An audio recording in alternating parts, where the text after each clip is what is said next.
Bueno, pues vamos a comenzar. Estamos listos. Me da mucho gusto saludarles de nueva cuenta. De manera anticipada, les agradezco su atención. En esta ocasión, bueno, me corresponde desahogar una nueva sesión con ustedes como parte de el programa de este diplomado sobre lógica jurídica electoral. Vamos a revisar pues, algunos planteamientos centrales de la obra de Robert Alexi, que evidentemente se relacionan con el diplomado, es decir, cuestiones de lógica y cuestiones de argumentación, en donde evidentemente tenemos que, o observamos, mejor dicho, en la construcción argumentativa, la aplicación de la lógica, ¿no? Bueno, como les había comentado, en particular me cuesta un poquito de trabajo, me cuestan un poquito de trabajo estos temas por mi formación, pero bueno, pues la lucha se le hace, ¿verdad?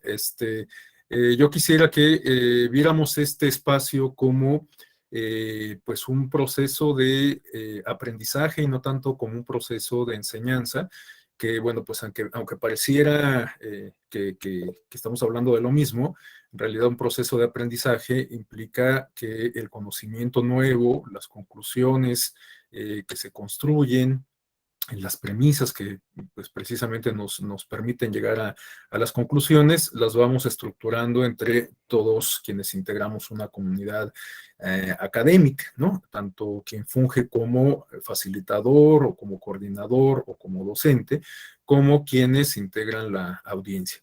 En ese sentido, creo que sería mucho más enriquecedor el conocimiento que podamos generar en este espacio, en la medida en que podamos contar con las intervenciones de todas y todos ustedes. Me hago cargo, por supuesto, que la mayoría de ustedes deben de ser abogados, abogadas. Ello explica su interés en este tipo de diplomados con esta temática tan particular, pero también puede ser que haya pues personas formadas en distintas disciplinas académicas como su servidor, y eso eventualmente nos puede ayudar a tener una perspectiva más completa, una visión, digamos, más holística desde la clave de la multidisciplinariedad y, bueno, reitero, puede que ello nos resulte benéfico en términos de procesos de aprendizaje. Bueno, igual que la ocasión anterior, me voy a permitir utilizar una presentación en PowerPoint. Siempre suelo recurrir a este tipo de recursos porque me parece que pues cumplen con su función de apoyo didáctico y pues de alguna manera también en lo particular me ayudan como para establecer una línea temática, ¿no? Y para no divagar tanto. Bueno, listo, ya lo tenemos en pantalla. Bueno, reitero la invitación para las participaciones, cualquier inquietud que tengan, cualquier comentario, cualquier aportación es absolutamente bienvenido, bienvenida. Y para esto únicamente les pediría que, a fin de conservar el orden, pues que me soliciten el uso de la voz, ya sea abriendo el micrófono o con esta herramienta de la manita. En lo particular, prefiero que sea así, no tanto comentarios en la caja de chat, porque pues a veces no me da oportunidad de leerlos. Digo, tampoco es que esté cancelada esta posibilidad, pero en lo particular, reitero, prefiero que sea de viva voz. Y para esto, pues nada más tienen que llamar mi atención, ya sea con la herramienta de la manita o abriendo el micrófono. Bueno, este es el temario que vamos a revisar el día de hoy. También vale la pena señalar que este módulo se integra por dos sesiones. Esta primera corre a cargo de su servidor. La sesión del día de mañana será responsabilidad del doctor Darío Mora, un profesor investigador igualmente de la Escuela Judicial Electoral. Y hemos acordado, en atención a este diseño, que el día de hoy comentaremos, digamos, estos aspectos más teóricos, conceptuales, de la teoría de Robert Alexi, y el día de mañana él explicará algunos casos concretos que han sido resueltos por el Tribunal Electoral del Poder Judicial de la Federación, en donde podemos ver cómo el tribunal pone en práctica varios de estos elementos teóricos que vamos a comentar el día de hoy, estos ejercicios de ponderación, estos conflictos que se generan entre normas de distinto rango, estos ejercicios que tienen que ver con justamente la estructura de racionalidad, la construcción de silogismos, etcétera. Bueno, pues todo esto lo van a ver mañana, o esa es la intención, que lo vean mañana explicado a través de casos concretos, de experiencias prácticas que derivan de la labor jurisdiccional, en voz del doctor Darío Mora. Bueno, el temario que vamos a desahogar en esta primera sesión es, digamos, compacto. En realidad nos vamos a centrar en dos aspectos torales de la teoría de Robert Alexy. Estamos hablando de algunos elementos que se relacionan con la teoría de la argumentación jurídica y otros aspectos que se relacionan con el planteamiento que él hace sobre la técnica de ponderación para resolver conflictos jurídicos cuando entran en colisión, digamos, dos mandatos, ¿no? Dos normas jurídicas. Bueno, respecto a estos dos grandes bloques, tenemos a su vez algunos subtemas en cada caso, de tal suerte que cuando abordemos, que va a ser el primer tema, de la teoría de la argumentación, vamos a revisar el tema del discurso práctico general. En segundo término, las formas básicas de la justificación interna. Este aspecto me parece que es quizás el más importante, el más, bueno, más importante me refiero a que es el que guarda más relación, digamos, con el fondo de este diplomado, que se refiere a la lógica jurídica, ¿no? Y por último, como subtema de este primer bloque, tenemos las reglas de la justificación externa.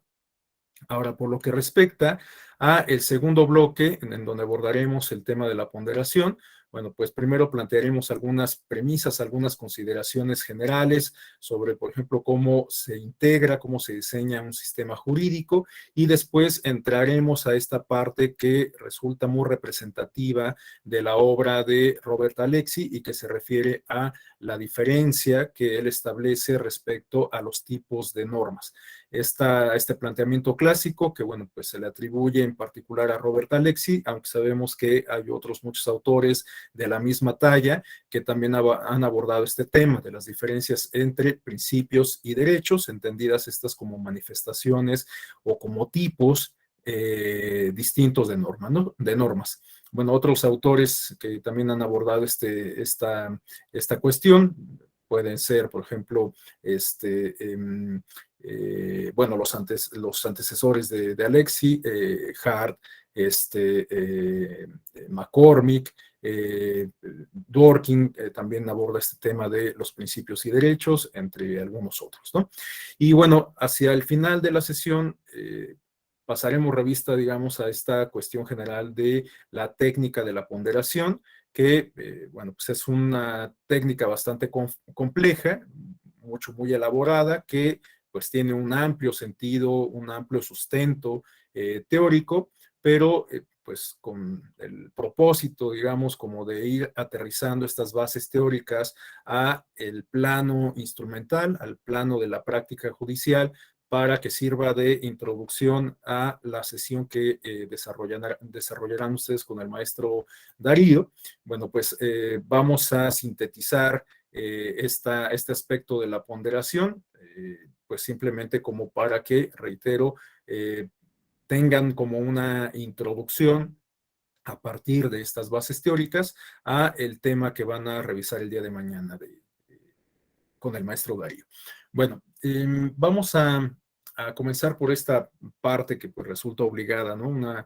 Una parte como de antecedentes, pues ustedes por su propia formación seguramente saben y conocen más de la obra, vida y obra de Robert Alexy. Esta lámina solamente recoge algunos datos elementales de su biografía, a modo que nos sirvan como introducción, como contexto.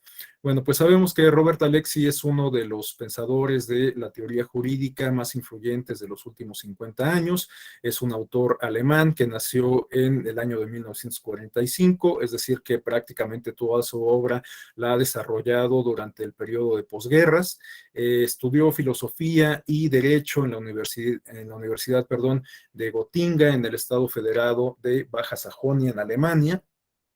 Y bueno, pues ha desarrollado una muy rica obra en términos de teoría jurídica, naturalmente, en un rubro que podríamos clasificar como en términos discursivos.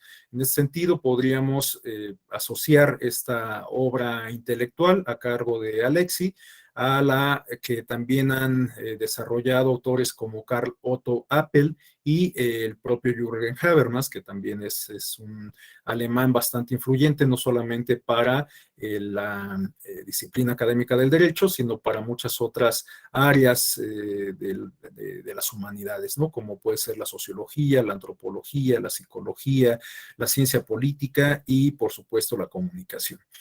Bueno, es sumamente difícil, digamos, como que ubicar intelectualmente a los autores en una corriente de pensamiento. Esto, pues de suyo, hay quienes consideran que implica la imposición de un dogma, ¿no? Como que meter a un autor en una corriente de pensamiento en específico es como si tratáramos de encajonarlo, lo cual, pues de suyo, implica, digamos, una camisa de fuerza, por lo menos en términos simbólicos, para el desarrollo intelectual, ¿no? Si a alguien, algún autor, le asignamos la categoría de positivista, pues a lo mejor eso se convierte en una suerte de dogma y quizás para quienes estamos interesados en conocer la obra de ese autor, pues también se convierte en una suerte de predisposición o de un elemento de predisposición para leer la obra de ese autor en específico desde un punto de vista en particular, ¿no? Entonces, bueno, pues es un tanto complicado el establecer estos matices, estas categorizaciones respecto a corrientes de pensamiento y doblemente difícil resulta el tratar de ubicar a los autores del pensamiento universal en alguna de estas. Pero bueno, es evidente que hay contenidos, hay planteamientos centrales en la obra de estos autores que sin duda pues resultan afines a determinadas corrientes de pensamiento. En ese sentido, podríamos considerar a Robert Alexi como un autor antipositivista, ¿no? Alejado del positivismo. Y de hecho, como lo vamos a ver a continuación en los planteamientos centrales de su obra, pues efectivamente, digamos, como el planteamiento central que subyace a los aportes intelectuales de Robert Alexi tiene que ver con la interpretación judicial, ¿no? Con la construcción de los argumentos, con llevar a cabo, desarrollar, digamos, esquemas dialógicos, no solo entre personas, sino también entre instituciones e incluso con el propio contenido de los instrumentos jurídicos, ¿no? Entonces, bueno, Robert Alexi lo podríamos considerar como un autor antipositivista y en este sentido es que pues ha desarrollado varias de sus obras más representativas. En ese sentido, podríamos identificar tres grandes rubros que integran parte de la muy nutrida obra intelectual de Robert Alexi. El primero de ellos se refiere a la teoría de la argumentación jurídica, el segundo se refiere a la teoría de los derechos fundamentales y el último a la construcción conceptual del derecho y su validez. Naturalmente, por cuestiones de tiempo, pues no vamos a abordar de manera pormenorizada ni siquiera estas tres grandes líneas del pensamiento de Robert Alexis, sino solamente vamos a identificar algunos conceptos y algunos planteamientos clave de esta nutrida obra intelectual. Bueno, dichos estos antecedentes, vamos a entrar de lleno con los aspectos torales de esta bueno, de la obra de Robert Alexi. En este sentido, tenemos que Robert Alexi nos hace un primer planteamiento fundamental que se refiere a las reglas del discurso práctico, ¿no? Como ya quedamos, Robert Alexi, pues podríamos inscribirlo en una línea del derecho dialógica, una línea del derecho que busca justamente escudriñar en los razonamientos de los profesionales y de los intelectuales del derecho en aras de hacer este constructo intelectual que esté dotado, entre otras cosas, de una determinada lógica, la lógica jurídica, evidentemente, ¿no? En ese sentido, bueno, pues como parte de ese andamiaje, de esa infraestructura intelectual, tenemos tres premisas que nos plantea Robert Alexi respecto a estas reglas fundamentales del discurso práctico. Es decir, tres pasos, tres premisas que debemos de tomar en consideración para construir, para desarrollar esta parte dialógica que se refiere a el discurso práctico, ¿no? Bueno, en primer término tenemos una regla fundamental que se refiere a que ningún hablante puede contradecirse. Bueno, es, digamos, fácil inferir a qué se refiere esta regla básica, ¿no? Estamos hablando de que las personas que buscan construir, desarrollar un argumento en clave jurídica, pues deben de dotar a tal argumento de coherencia, ¿no? De lógica, de tal suerte que, pues, para que este argumento tenga consistencia, pues tenemos que evitar justamente las contradicciones. No podemos construir un argumento que resulte ambivalente. Eso en realidad, pues, no nos llevaría a ningún lado. Partimos de la premisa de que un argumento busca aportar elementos, aportar puntos de convicción para persuadir a otra persona sobre un determinado punto de discusión, ¿no? Esto, digamos, esta premisa que estoy planteando en términos generales, la podemos identificar, por supuesto, en la práctica judicial, pero en realidad también la podríamos identificar en cualquier otro aspecto de la vida humana, en donde tengamos un ejercicio de dialogicidad, ¿no? De diálogo.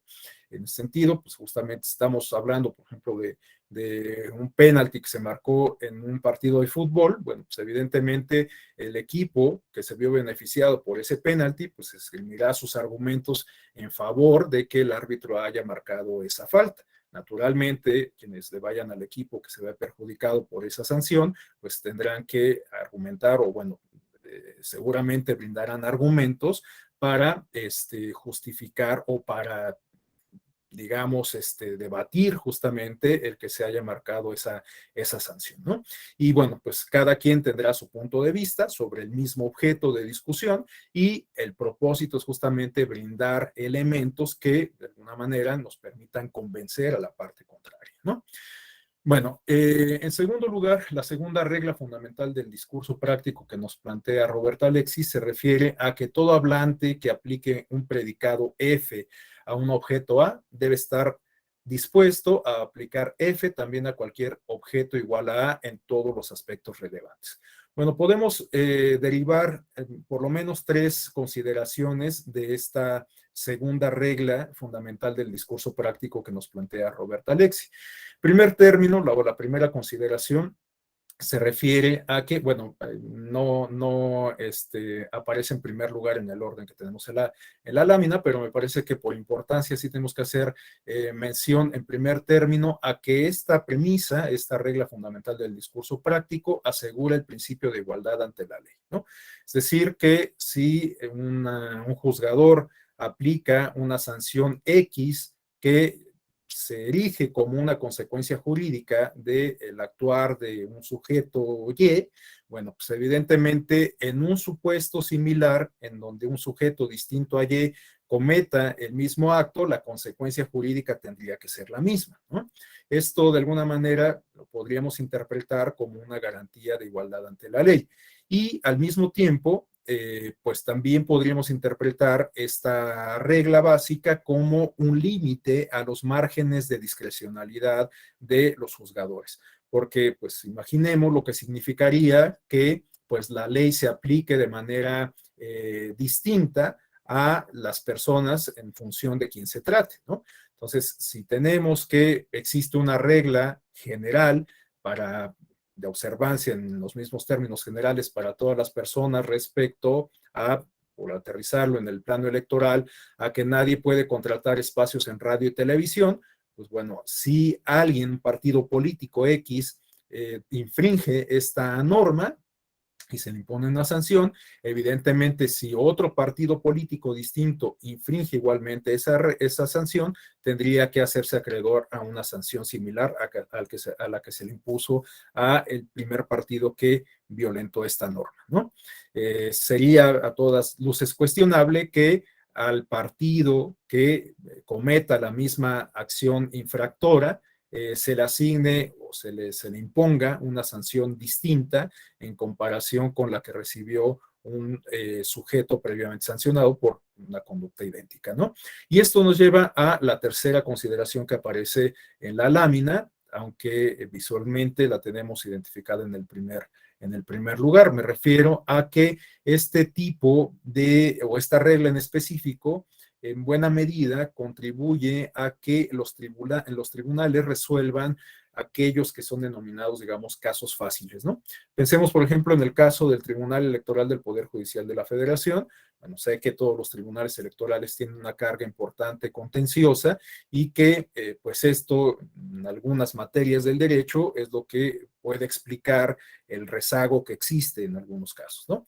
En el caso de la materia electoral, pues es evidente que el propio diseño normativo, el propio diseño legal establece plazos muy breves, que son perentorios, naturalmente, y esto de alguna manera evita que en la materia electoral tengamos rezagos importantes, ¿no?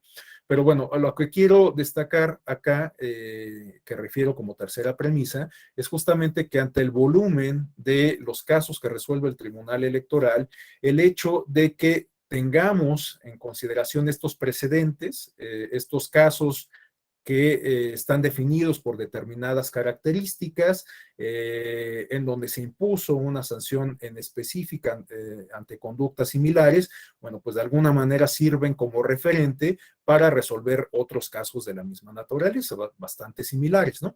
Y les digo, esto puede ser que resulte benéfico para resolver algunos de estos expedientes que integran ese gran volumen de casos que debe resolver el Tribunal Electoral del Poder Judicial de la Federación.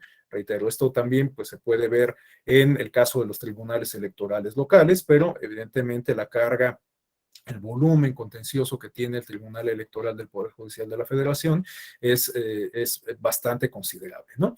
Entonces, bueno, pues en cada sesión pública vemos que el tribunal en la sala superior y en las salas regionales, quizás con mayor énfasis en la sala superior, bueno, resuelve a veces hasta cientos de asuntos en una sola sesión pública. Bueno, pues esto es porque justamente en algunos casos se aplican, digamos, los criterios integrados en precedentes y pues simplemente se aplican a los casos concretos que guardan cierta similitud con esos precedentes y reitero, pues esto es lo que permite resolver estos asuntos que podríamos clasificar como sencillos o como fáciles. Por supuesto, hay muchos otros asuntos que revisten mayor complejidad por las características propias de cada caso, ¿no? Cuando se discute, por ejemplo, un asunto de constitucionalidad, cuando se discute un asunto que busca fijar un criterio novedoso, pues evidentemente la discusión que se da en torno al caso, la argumentación que justifica el fallo judicial, pues es mucho más robusta, ¿no? Pero bueno, pues sobre esta parte vamos a volver un poco más adelante, justamente cuando entremos de lleno a la construcción de los argumentos que sostienen un fallo judicial. Y bueno, la última regla fundamental del discurso práctico, de la cual nos habla Robert Alexis, se refiere a que los distintos hablantes no pueden usar la misma expresión con distintos significados. Es decir, que pues esta regla constituye una premisa básica de la comunicación, por poner o por usar una expresión coloquial, digamos que tenemos que hablar en el mismo idioma, tenemos que hablar en la misma clave, ¿no? Pensemos, por ejemplo, en un caso en donde se está discutiendo el concepto de libertad de expresión.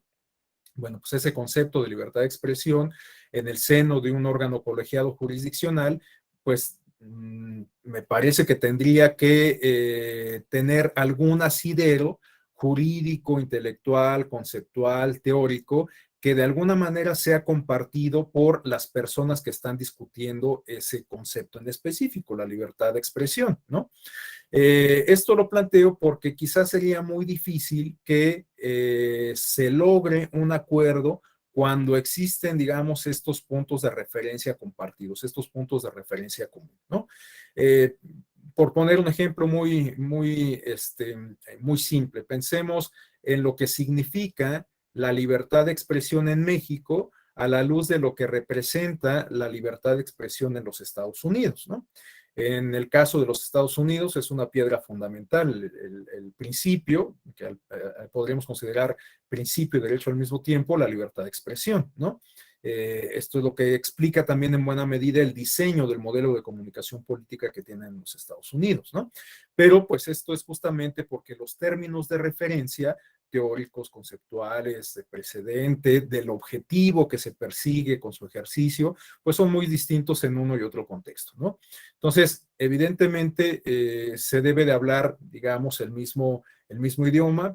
Permítaseme la licencia de utilizar esta expresión tan coloquial. Y bueno, pues esta es una regla fundamental que nos plantea igualmente Robert Alexy y que, reitero, pues constituye una regla básica de la comunicación. Ahora, profundizando en estos aspectos teóricos, a continuación tenemos un planteamiento que nos hace Robert Alexy respecto a lo que podemos entender las reglas de razón y de carga de la argumentación.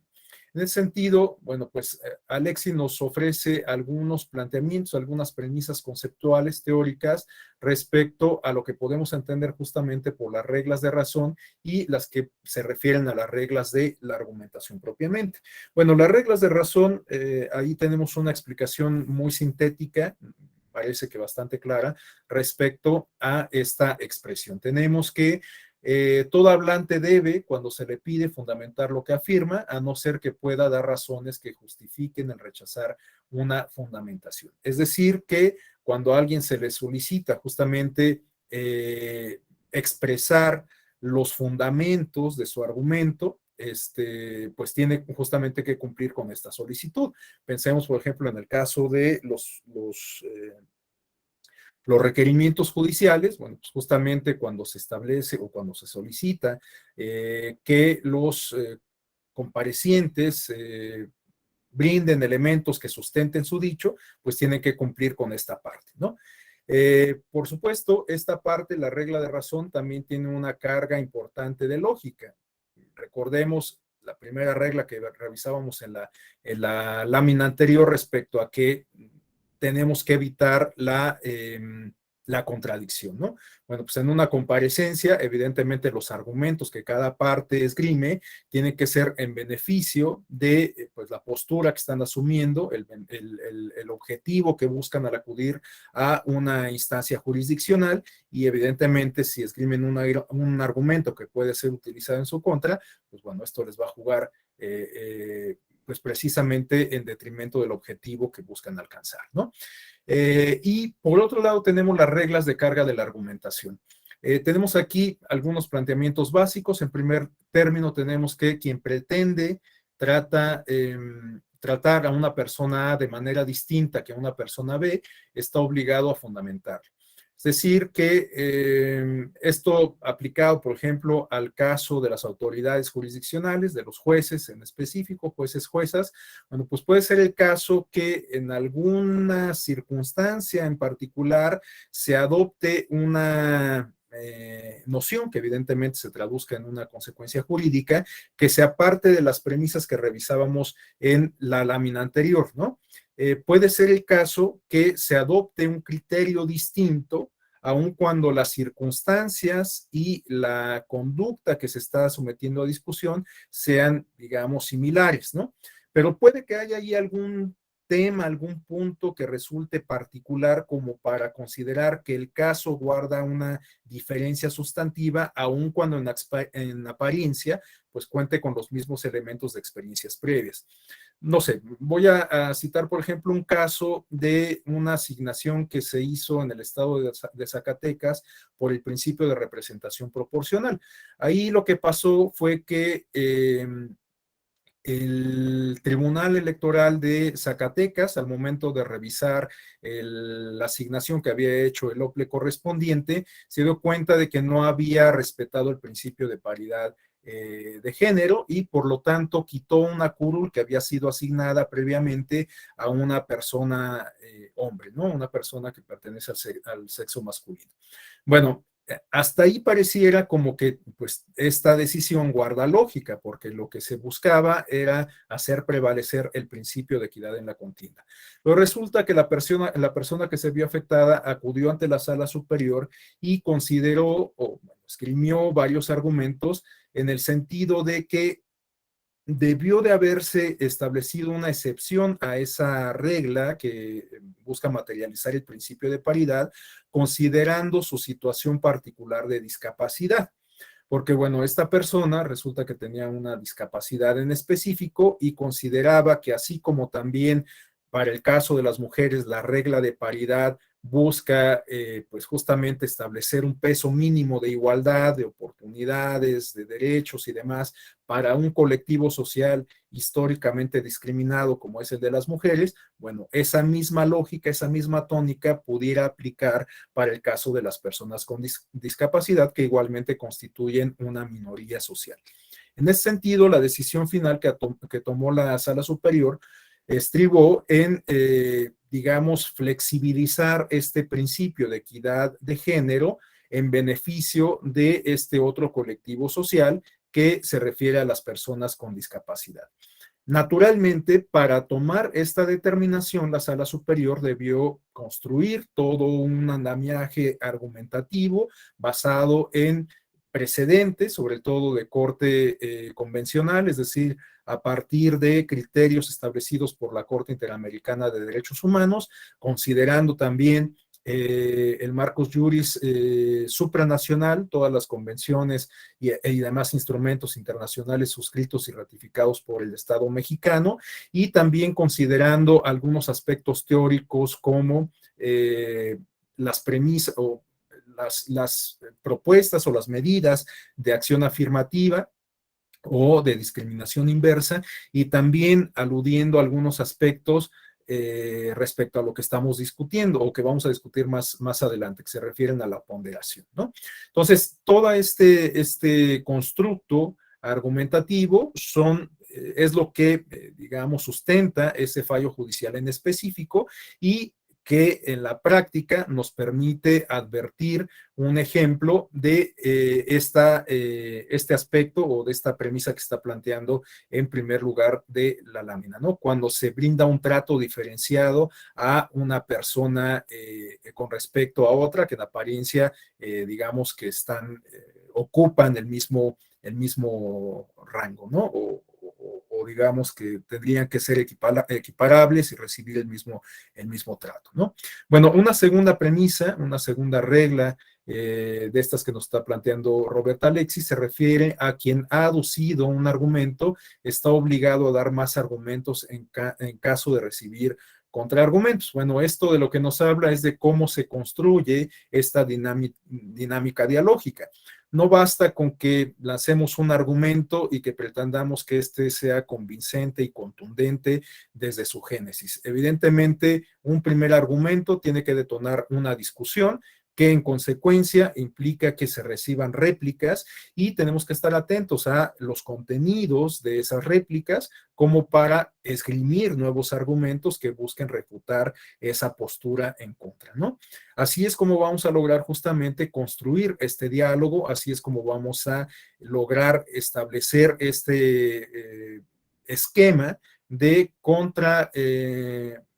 de contrastes entre distintos puntos de vista respecto a una misma problemática jurídica, respecto a un mismo objeto de análisis, etcétera, ¿no? Entonces, bueno, evidentemente el lanzamiento, la acuñación de un argumento en específico es susceptible de recibir réplicas y en tal sentido, pues tendríamos que construir nuevos argumentos para derribar esas réplicas, ¿no? Los contenidos de esas contraargumentaciones. Y el último elemento se refiere a que quien introduce en el discurso una afirmación u opinión que no se refiera como argumento a una anterior manifestación, tiene, si se le pide, que fundamentar por qué introdujo esa opinión. Bueno, esto me lleva a la reflexión de aquellos casos en donde se construye una línea jurisprudencial bastante consistente, lo que permite en buena medida acuñar tesis y jurisprudencia, cuando pues en los tribunales, en este caso estamos hablando de tribunales electorales, pero podríamos aplicarlo a cualquier otro órgano jurisdiccional, bueno, resuelven asuntos aplicando el mismo criterio de manera ininterrumpida, ¿no?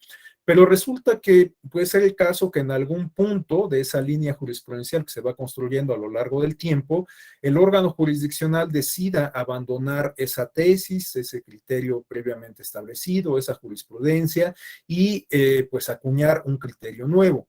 En este sentido, por supuesto que la argumentación resulta clave porque hay que tomar en consideración que para sustentar ese criterio que busca dejarse atrás, pues hemos avanzado en una construcción racional de larga data, ¿no? De tal suerte que para hacer un giro de tuerca, pues tenemos que argumentar justamente qué es lo que nos ha llevado, o qué es lo que ha llevado en este caso al órgano jurisdiccional a asumir un nuevo horizonte, ¿no? Esto, por supuesto, depende de muchas circunstancias. Pero las circunstancias no hablan por sí mismas. Evidentemente, el operador jurídico tiene que hacer explícitas estas circunstancias, que tiene que ver, por ejemplo, con el contexto, con el tiempo, con cuestiones materiales, entre otras cuestiones.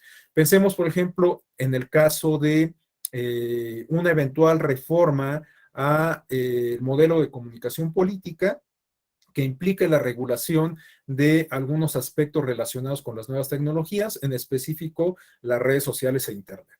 Bueno, hasta ahora, digamos que la línea jurisprudencial que ha construido el Tribunal Electoral ha buscado maximizar el derecho o el ejercicio del derecho a la libertad de expresión a través de las redes sociales.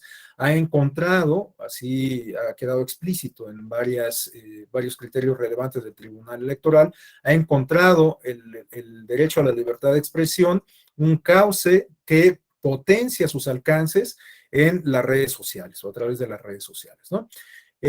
Pero también lo cierto es que hoy que estamos instalados en un mundo digital, en donde prácticamente toda la comunicación humana pasa por esta aduana de las redes sociales y de Internet, a lo mejor hay quienes consideran, yo no soy partidario de eso, pero hay quienes consideran que sería conveniente que se regulasen estas nuevas tecnologías, estos nuevos medios de comunicación, considerando que se están constituyendo en la palestra de la comunicación política y electoral, ¿no? Bueno, pues puede ser que si finalmente se llega a la conclusión de que eso sería lo mejor para nuestro sistema político y electoral, bueno, pues muchos de los criterios que se han establecido en sede jurisdiccional, pues se vean rebasados o caigan en desuso, ¿no? En ese sentido, pues bueno, si la regla se fija en un instrumento de derecho positivo, evidentemente el legislador tiene que esgrimir una argumentación bastante robusta que justifique el cuño de esta legislación, el establecimiento de estas reglas que de alguna manera implicarían una restricción al ejercicio de la libertad de expresión. Y si en algún momento, en determinadas circunstancias, a partir de casos concretos, el criterio o los criterios que han sido adoptados por el Tribunal Electoral respecto a maximizar el derecho a la libertad de expresión, respecto a que las manifestaciones que pasan por la aduana de las redes sociales gozan de una presunción de espontaneidad, etcétera. Si todos estos criterios se abandonan a partir de un caso concreto en donde se adopta un criterio distinto, naturalmente el Tribunal Electoral tendría que esgrimir un conjunto de argumentos bastante robustos que expliquen, que justifiquen, que fundamenten este cambio de criterio, ¿no? Este rumbo distinto que se tomaría a partir de ese criterio que se ha establecido. Y bueno, pues en este sentido podemos señalar infinidad de ejemplos que han sido fijados por el Tribunal Electoral, ¿no? Hablando igualmente del tema de la comunicación política y en específico del uso de redes sociales, bueno, pues el criterio que ha sido adoptado, los criterios más recientes que han sido adoptados por el Tribunal Electoral, por ejemplo, respecto a la participación de influencers en las campañas electorales, es un tanto distinto al que había sido adoptado por el Tribunal Electoral hacia el año, digamos, 2015, 2014, cuando las redes sociales todavía no estaban tan extendidas o su uso no era tan extendido como lo es en la actualidad, ¿no? Esto que estoy yo refiriendo es lo que podríamos plantear en términos de lo que nos expresa Diego López Medina sobre las sentencias él plantea varias categorías que se refieren a las sentencias fundadoras, sentencias cito y sentencias reformuladoras o algo por el estilo. No recuerdo bien la expresión, pero bueno, pues en este planteamiento que hace López Medina sobre la construcción de líneas jurisprudenciales, pues también plantea la posibilidad de que se deje atrás, se abandone un criterio o una serie de criterios que constituyen precisamente una línea jurisprudencial para marcar una ramificación distinta sobre la misma, ¿no? Una vertiente distinta sobre una misma línea jurisprudencial. Adelante, Quintín. Muchas gracias, doctor. Oye, entiendo de lo que dice. Se ve poco probable. Sin embargo, a partir de un cambio de paradigma, no solamente de entrada a una regulación en materia de redes sociales, sino de tomar una libertad en materia de libertad de expresión, pues totalmente más abundante, como por ejemplo la norteamericana, en donde cualquier persona puede referirse en cualquier momento respecto al apoyo de cualquier opción política. Entiendo que en ese cambio de paradigma también tendría que venir una contraargumentación en lo que usted menciona de Diego López Medina sobre las sentencias fundadoras, sentencias cito y sentencias reformuladoras. Se daría en el seno o bien de una entidad legislativa o bien al seno de una maximización del derecho a la libertad de expresión consignado en la Constitución, y por lo tanto en una inaplicación de un gran cúmulo de normas jurídicas y de artículos de ellas que van en función de la regulación de la libertad de expresión a través de los distintos medios de comunicación.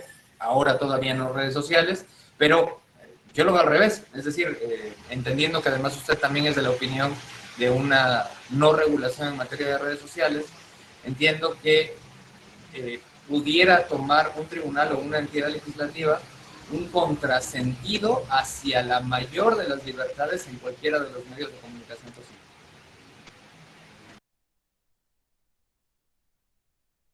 Sí, por supuesto puede ser. De hecho, bueno, pues hay algunos ejemplos prácticos de esto que nos comenta Quintín. No sé, de repente se me vino a la mente el caso de el sistema de nulidades, ¿no? Recordemos que en algún momento el legislador planteó que los tribunales electorales, en específico el Tribunal Electoral del Poder Judicial de la Federación, no podía aplicar causales de nulidad, salvo aquellas que estaban explícitamente señaladas en la legislación. Es decir, que con esto canceló la posibilidad de que el tribunal aplicara lo que se conoció durante mucho tiempo como la causal de nulidad abstracta, ¿no? Con la cual se llegó a anular la elección, por ejemplo, de la gubernatura de Tabasco en el año 2000.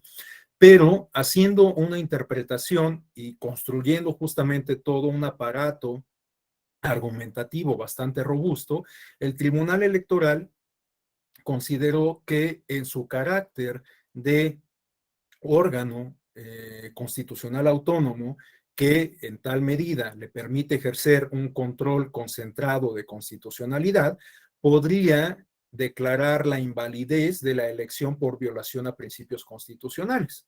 Entonces, digamos que en sede jurisdiccional se acuñó una figura distinta a la causal de nulidad abstracta, digamos distinta en términos semánticos, pero que en el fondo tiene, digamos que la misma consecuencia jurídica, que es dejar sin validez una elección por violaciones graves, sistemáticas, determinantes, etcétera, que se presenten ya sea el día de la jornada electoral o, o en el contexto de los procesos electorales, ¿no?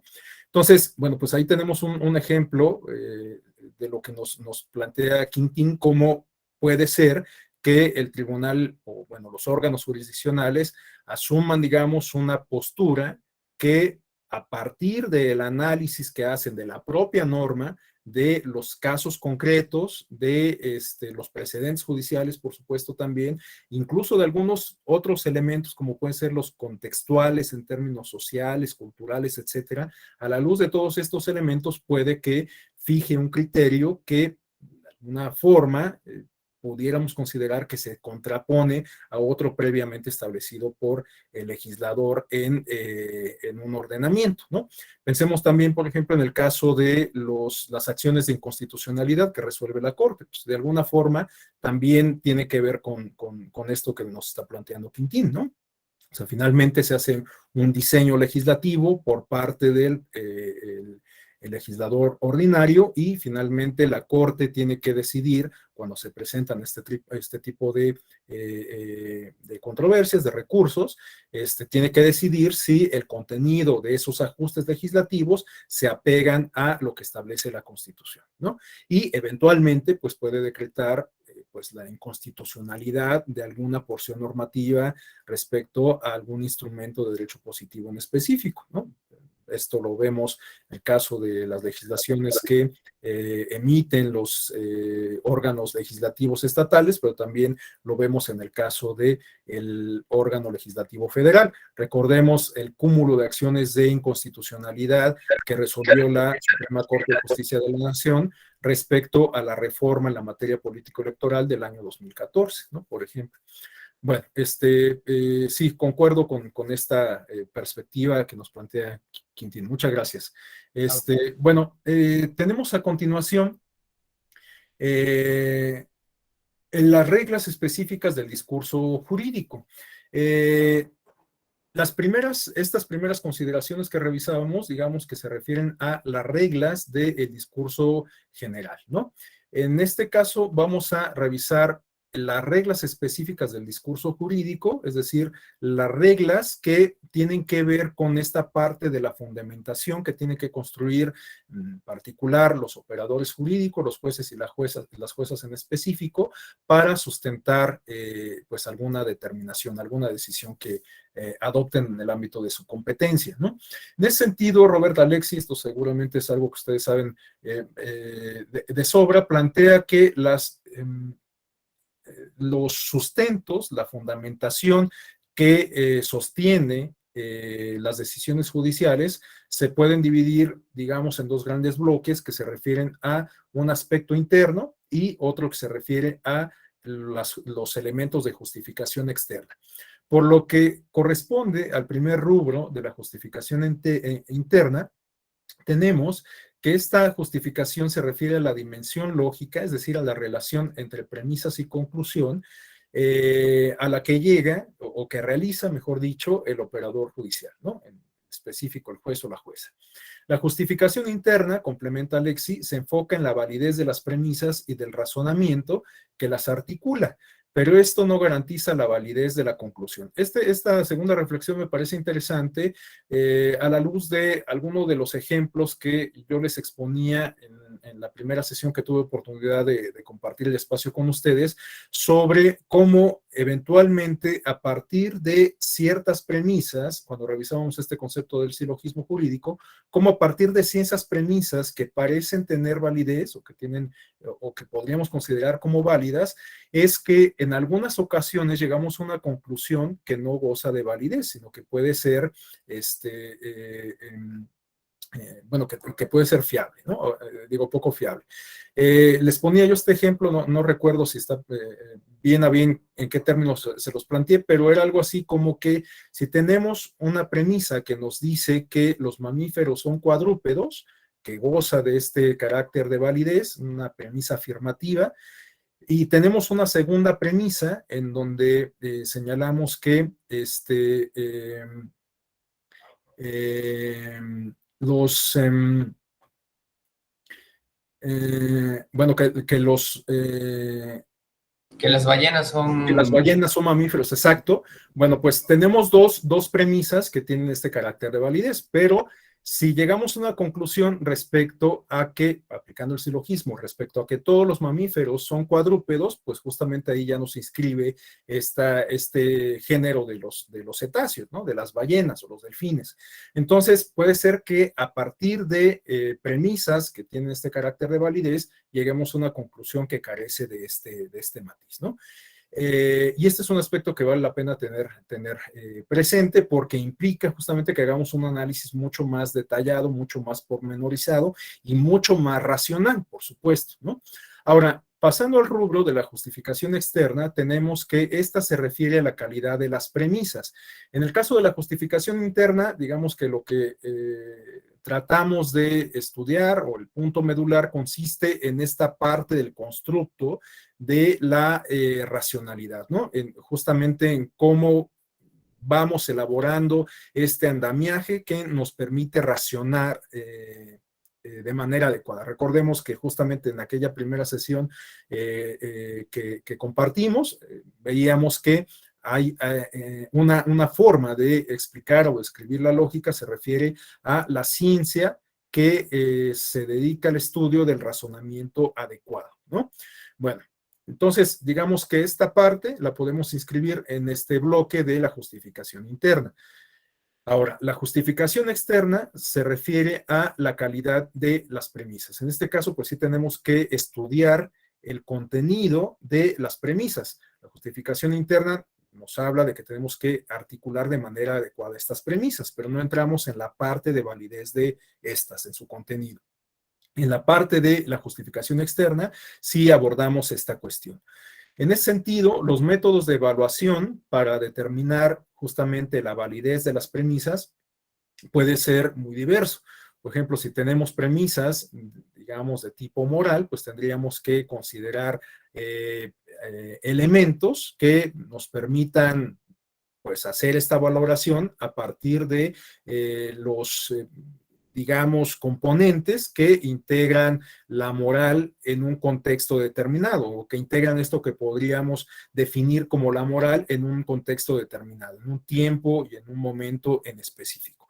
Porque evidentemente hoy no podríamos hablar que la moral de este 2022 es equiparable a la moral que teníamos en México en el año de 1980, ¿no? Muchas cosas han cambiado, muchas cosas que antes se consideraban inmorales, pues ahora puede que ya no lo sean, ¿no? Esto, pues justamente de lo que nos habla es de que la moral, como muchos otros conceptos de la vida social y que son aplicables al derecho, pues son maleables, se modifican en función del tiempo y de otras circunstancias, ¿no? Bueno, volviendo al punto, si resulta que tenemos que evaluar la validez de una premisa, de un argumento de tipo científico, pues bueno, para ello tendríamos que que echar mano de, pues digamos, la vanguardia de la cientificidad respecto a el punto en específico que estamos sometiendo a análisis, ¿no? Si resulta que estamos hablando de una premisa que se está discutiendo respecto a un asunto, una problemática jurídica que tiene que ver con el uso, por ejemplo, de algunas técnicas de la biología, de la química, de la alteración genética, etcétera. Bueno, pues una discusión y la decisión en consecuencia para resolver una problemática jurídica en donde está envuelta, digamos, esta temática general, tendría que ser analizada a la luz de los argumentos y los avances científicos más recientes de la bioética, por ejemplo, ¿no? Entonces, bueno, pues evidentemente tenemos que recurrir a la rama del conocimiento y a la vanguardia de esta rama del conocimiento para someter a discusión, análisis, las premisas que deseamos justamente someter a escrutinio. Adelante, Quintín. Gracias, doctor. Diría entonces que la justificación externa se refiere a la calidad de las premisas. Calidad como sinónimo de veracidad, o sea, de que estén apegadas a la realidad. Si es algo científico y dice la ciencia X cosa, entonces esa es, digamos, la base por cuanto a esa justificación externa de la premisa, más allá de si está formalmente bien construida, que sería la justificación interna. ¿Es así? Bueno, aquí creo que pues ya podríamos entrar en algunas interpretaciones, ¿no? Pero me parece que sí, en principio tendría que ser así, digamos, como identificar la validez o someter a un escrutinio de validez las premisas, ¿no? Pero pues no necesariamente, puede ser que sometamos que una premisa esté bien edificada, como usted lo comenta, pero que carezca de una pues digamos, de este contenido de veracidad, ¿no? O de validez, ¿no? Pero puede ser que justamente al momento en que tengamos esta conclusión, en que ya hayamos sometido la premisa a escrutinio y nos demos cuenta de que puede ser fiable, que puede ser poco fiable, que no tiene este carácter de validez, pero que está bien formulada, eso no, digamos que la descalifica en automático, porque ya quedamos que puede ser que lleguemos a una conclusión verdadera a partir de premisas que carecen de validez, o bien que lleguemos a una conclusión, digamos, falsa, si lo planteamos en estos términos de positivo y negativo, a partir de la aplicación de premisas que están bien formuladas o digamos que están planteadas en clave positiva, ¿no? Entonces, yo creo que más bien la clave acá está justamente en someter a escrutinio la calidad de las premisas en estos términos. En principio, digamos, la primera conjetura, una de las primeras conjeturas, podría consistir en identificar justamente la validez o no, la fiabilidad o no de una premisa, pero reitero que quizás con independencia de esto, de la calidad de la premisa, puede ser que ya teniendo claro este aspecto, pues la premisa siga siendo útil, ¿no? No sé si me estoy explicando. Pero a lo que voy es que, bueno, pues con independencia de la conjetura a la cual lleguemos después de analizar la premisa, me parece que lo fundamental justamente consiste en hacer este análisis, ¿no? En someter al escrutinio la premisa. Entonces, me parece que esa es la clave fundamental. Bueno, pasamos a la siguiente parte, y esta parte se refiere a la forma básica de la justificación interna. Veíamos que, bueno, pues en el esquema original que planteamos como temario, venían estos subtemas. Este es el segundo subtema que vamos a revisar, la forma básica de la justificación interna. Les decía que esta parte es quizás la que guarde más relación con el tema central del diplomado, es decir, con el tema de la lógica jurídica.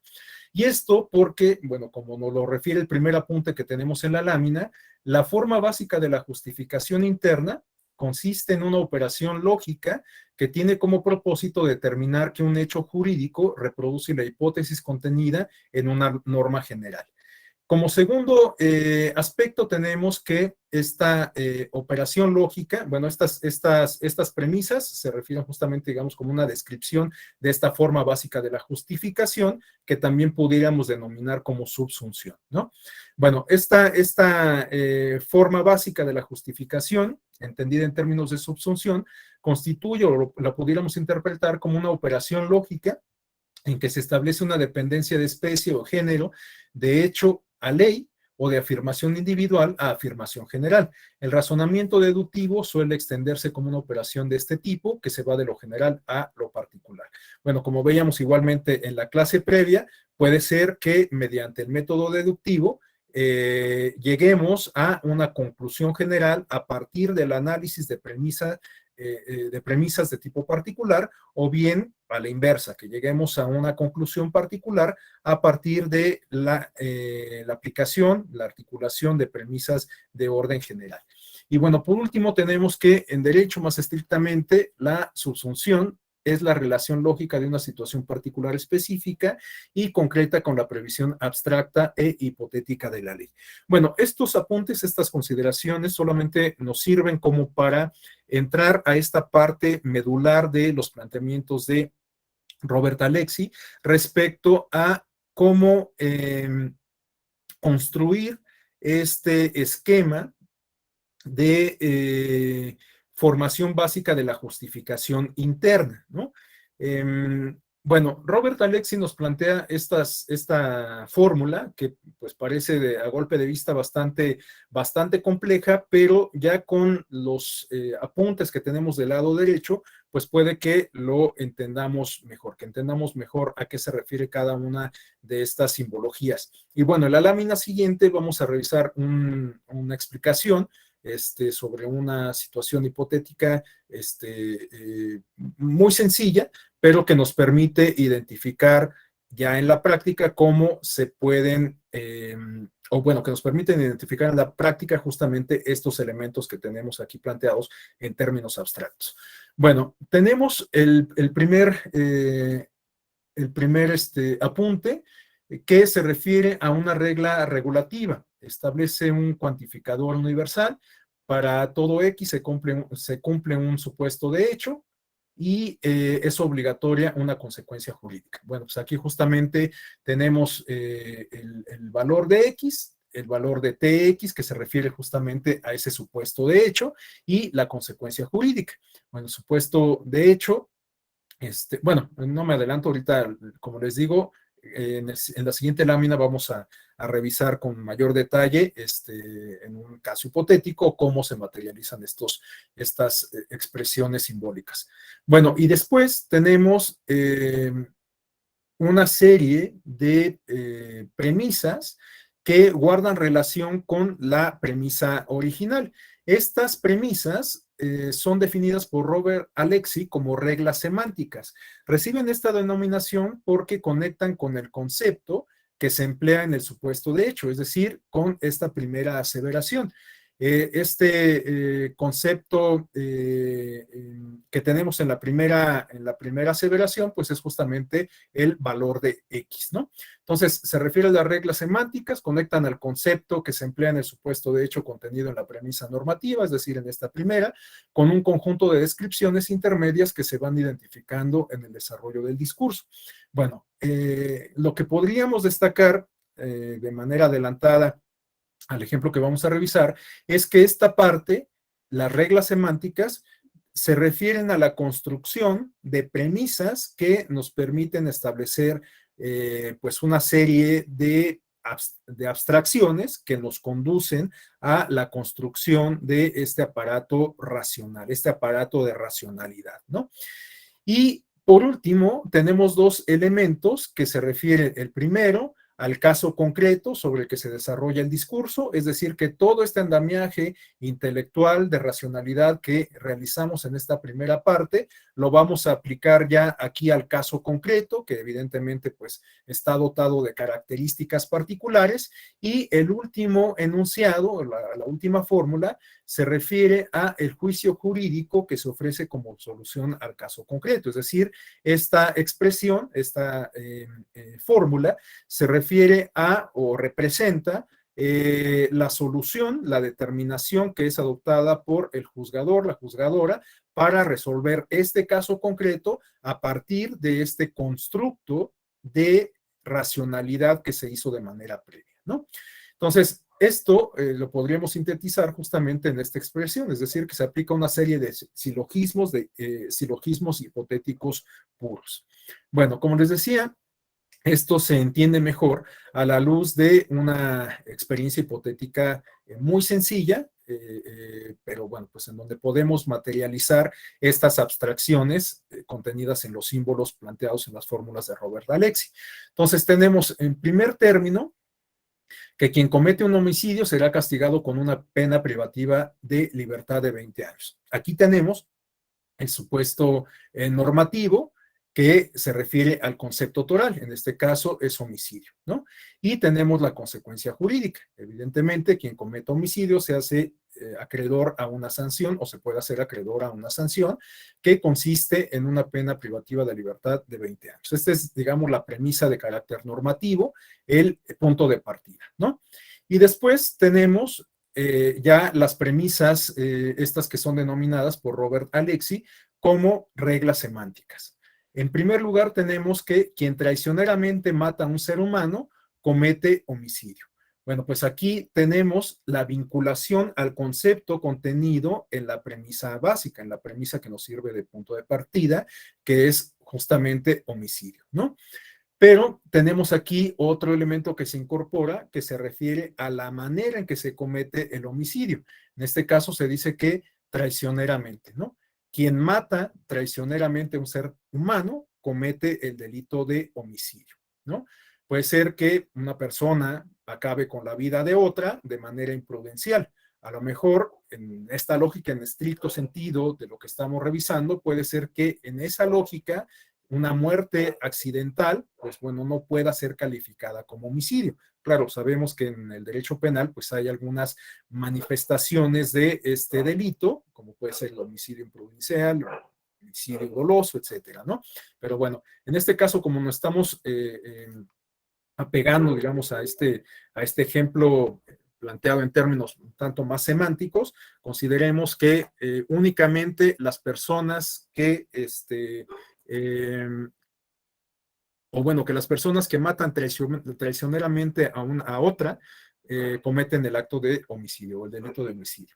Y después tenemos una tercera premisa que nos plantea que quien conscientemente toma ventaja de la condición confiada e indefensa de alguien para matarla, mata traicioneramente a un ser humano. Es decir, que justamente encontramos nuevamente esta vinculación con la premisa previa, ¿no? Aquí encontramos una construcción respecto a lo que podemos entender o una forma en que se materializa el asesinato por traición, ¿no?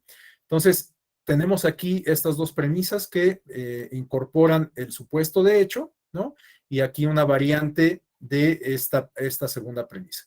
Y después, en cuarto lugar, tenemos que quien mata a una persona dormida, en ausencia de cualquier precaución defensiva especial tomada por la víctima, toma conscientemente ventaja de la condición confiada e indefensa de la víctima para matarla, ¿no? Entonces, bueno, si alguien mata a una persona dormida, se puede asumir que la mata en condición que la mata traicioneramente, porque ya quedamos que quien mata traicioneramente lo hace con una ventaja de la condición confiada e indefensa de la víctima, y ya quedamos que quien mata traicioneramente comete homicidio, y ya quedamos que el homicidio puede ser castigado con una pena privativa de la libertad de 20 años.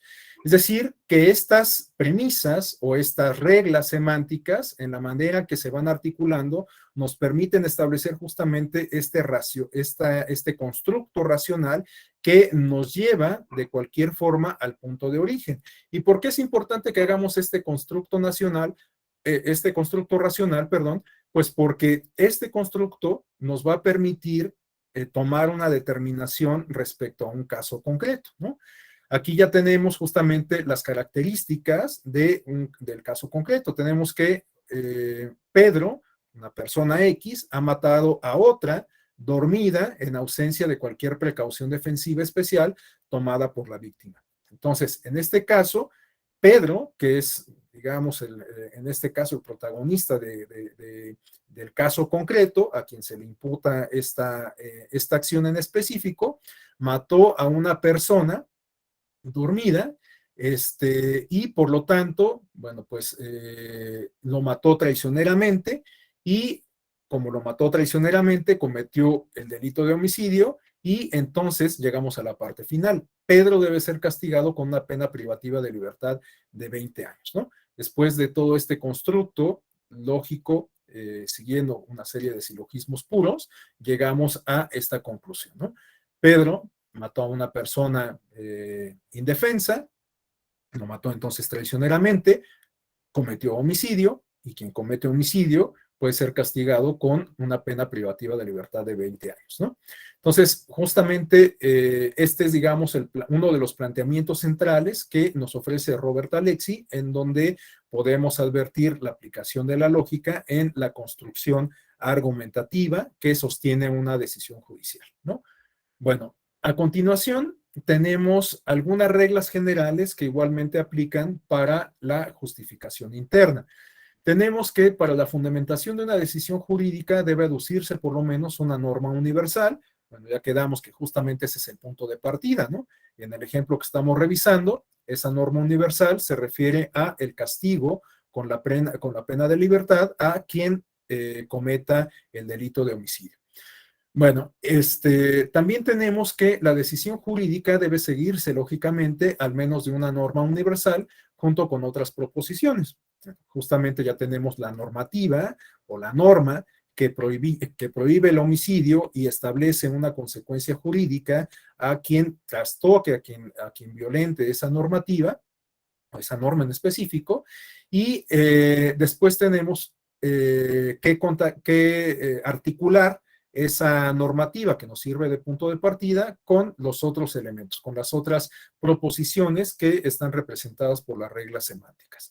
Y en último lugar, tenemos que se debe articular el mayor número posible de pasos de desarrollo de la inferencia. Es decir, que entre más pasos intermedios, entre más reglas semánticas, entre más argumentos se esgriman, mayor racionalidad tendrá la decisión final sobre el caso concreto.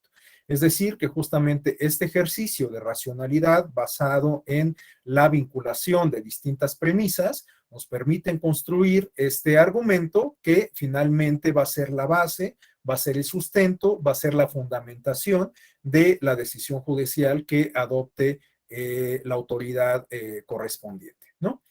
Bueno, a continuación vamos a revisar lo que se refiere a las reglas de la justificación externa.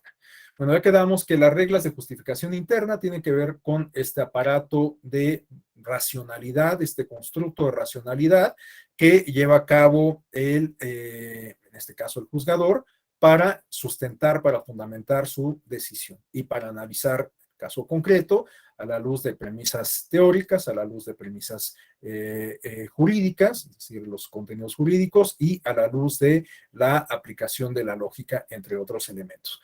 Pero ya quedamos que las reglas de la justificación externa se refieren a revisar, a someter a escrutinio el contenido de las premisas, su calidad, ¿no? En este sentido, Robert Alexy nos plantea tres rubros en los que se dividen algunas de las reglas de la justificación externa. Bueno, en la obra de Alexy se plantean muchas más reglas, solamente estoy aquí recogiendo algunas de las que pueden ser, digamos, como más representativas o más bueno, sí, más significativas, ¿no? Entonces, bueno, dentro de la primera categoría de las reglas de interpretación, tenemos que Alexy nos plantea que los argumentos que expresan vinculación al tenor literal de la ley o a la voluntad del legislador histórico prevalecen sobre otros argumentos, a no ser que puedan aducirse otros motivos racionales que concedan prioridad a los otros argumentos. Aquí Alexy, con todo y que desde el principio dijimos que puede ser identificado como un autor alejado del positivismo, pues tenemos que hacer un planteamiento, pues digamos, bastante afín a los criterios positivistas, porque le otorga un valor importante a el argumento legislativo que se manifiesta a través de los contenidos de los instrumentos de derecho positivo, ¿no? Pero bueno, pues esto creo que puede estar sometido a discusión a la luz de los planteamientos o el resto de la obra de Robert Alexy. Y después tenemos también en este mismo cajón de las reglas de interpretación que hay que tomar en consideración todos los argumentos que sea posible proponer y que puedan incluirse por su forma entre los cánones de interpretación. Es decir, que tenemos que tomar en consideración una amplia gama de argumentos que se vayan acuñando en atención a la construcción, o mejor dicho, como parte o como reflejo de la construcción del discurso jurídico, ¿no? Entonces, evidentemente, entre más argumentos sean contrastados, entre más argumentos sean acuñados, entre más argumentos sean sometidos a réplica, bueno, pues la fundamentación de la decisión judicial será mucho más robusta, mucho más consistente. Bueno, en el siguiente rubro, en la siguiente categoría, Alexy nos habla de las reglas de argumentación dogmática. En ese sentido, nos dice que todo enunciado dogmático, si es puesto en duda, debe ser fundamentado mediante el empleo, al menos, de un argumento práctico general. Es decir, que Robert Alexy le otorga cierto valor, un valor bastante importante a la doctrina jurídica, ¿no? En ese sentido, Robert Alexy considera que sí, bueno, es una interpretación propia, si partimos de la premisa de que la teoría nos ayuda a interpretar partes, porciones de la realidad, sea política, social o en este caso jurídica, bueno, pues en ese sentido, si la teoría en determinado momento no encuentra, digamos, cabida, se considera que no es adecuada, o un aspecto de la teoría se considera que no es adecuado para explicar, para sustentar o para resolver un caso jurídico concreto, bueno, pues una forma de contrarrestar, de debatir, de echar para atrás esa base teórica, pues consiste en contraponerlo, en contrastar esa base teórica con la realidad, ¿no? Me parece que esta posibilidad es un tanto complicada porque lo cierto es que la teoría, al estar acuñada, al estar estructurada, al estar originada en el plano de las ideas, bueno, pues puede tener distintas interpretaciones, evidentemente, ¿no? Entonces, bueno, pues puede ser el caso que en efecto, en una discusión que se dé para aplicar o para justificar una decisión judicial, se ponga en tela de juicio, se cuestione un aspecto teórico que busca fundamentar una decisión judicial, pero pues me parece que esta es una posibilidad un tanto poco probable, ¿no? En un momento le doy la palabra a Quintín. Nos estaba pensando, por ejemplo, en algunos casos que fueron discutidos en el seno del Tribunal Electoral del Poder Judicial de la Federación, específico de la Sala Superior, en la elección del Estado de Coahuila de hace 6 años, en donde se le atribuía una posible conducta infractora a quien finalmente resultó ganador de la elección de la gubernatura por la difusión de tarjetas que en realidad no eran tarjetas como tal, sino simulaban tarjetas, eran elementos de propaganda, finalmente así fueron valorados por la Sala Superior, pero que guardaban, digamos, un diseño similar a estas tarjetas que otros gobiernos en otras entidades, o incluso en el gobierno federal, son utilizadas como una herramienta para obtener o para materializar un beneficio o un programa de beneficio social, ¿no? Un programa de asistencia social. Pero bueno, en ese caso la Sala Superior consideró que estos elementos constituían solamente propaganda. Pero lo estoy mencionando porque cuando se discutió este asunto, el hoy magistrado presidente Reyes Rodríguez Mondragón introdujo en la argumentación de ese caso el concepto de la integridad electoral. Y la integridad electoral, entre muchas otras cosas, lo voy a sintetizar demasiado, nos habla de que los procesos electorales deben de estar libres o el ideal es que estén libres de conductas infractoras, no solamente el día de la jornada electoral y no solamente incluso en las campañas electorales, sino a lo largo de todo el procedimiento o de todo el proceso electoral, ¿no? Justamente pues eso es lo que explica el propio concepto de integridad, es decir, que buscan, digamos, dotar de integridad, valga la redundancia, valga el pleonasmo, pero también digamos que tiene un doble significado semántico, porque no solamente se refiere a dotar de integridad, de pulcritud a los procesos electorales, sino que busca estudiar todo el proceso electoral como un todo, ¿no? Integrarlo, considerarlo como un todo integrado. Entonces tiene esta doble dimensión semántica. Y bueno, les decía, el magistrado presidente introdujo este concepto de la integridad electoral y uno de los argumentos que se esgrimieron en contra era que pues esta era una categoría, digamos, académica que no, digamos, se correspondía con la práctica judicial. Entonces, bueno, es una discusión interesante porque, como ya comentamos, finalmente estos argumentos, que incluso pueden ser de tipo dogmático porque provienen de la teoría, pues también pueden encontrar un cauce práctico a través de las decisiones judiciales, ¿no?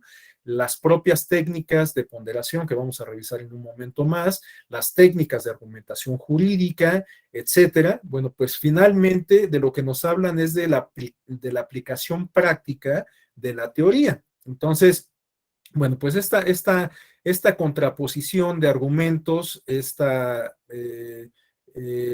digamos, crítica que eventualmente se puede cernir sobre argumentos que, reitero, podríamos considerar de tipo dogmático porque provienen de la teoría o de la doctrina judicial, bueno, pues también es válida como parte de los ejercicios dialógicos que se llevan a cabo en el seno de los órganos judiciales, en los órganos colegiados, para llegar a una conclusión determinada que permita resolver una problemática jurídica concreta, ¿no?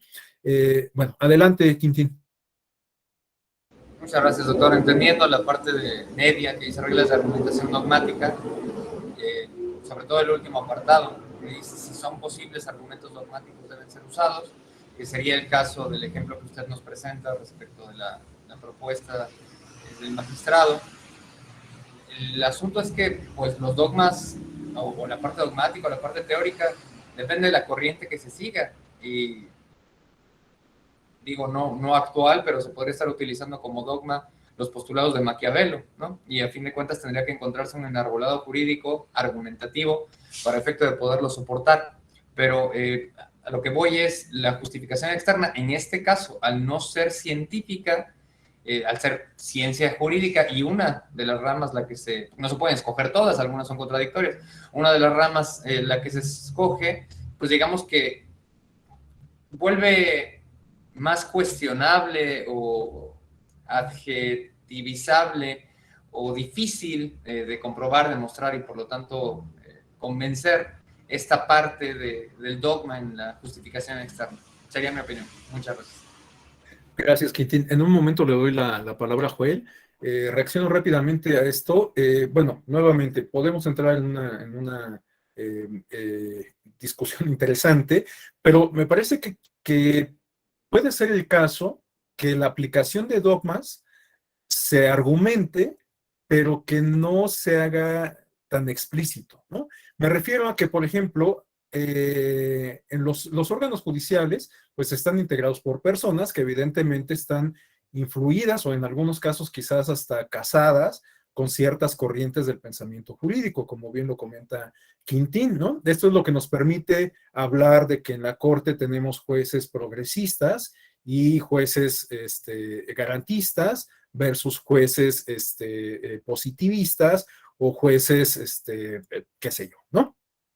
Bueno, la Corte de México, en alguna otra, en el Tribunal Electoral, etcétera, ¿no?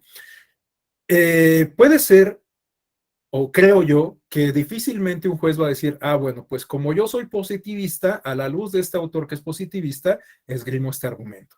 Pero en la práctica, pues la argumentación que se construye, evidentemente, pues es afín con una corriente de pensamiento en específico, ¿no?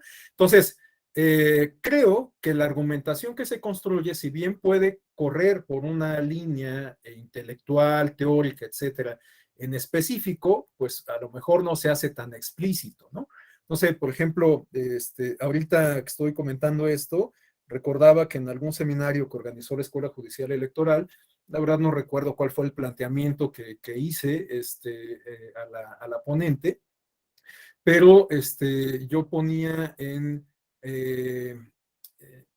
sobre la mesa, la pregunta iba más o menos en el sentido de hasta dónde un juez puede ser garantista sin que caiga en activismo judicial, ¿no?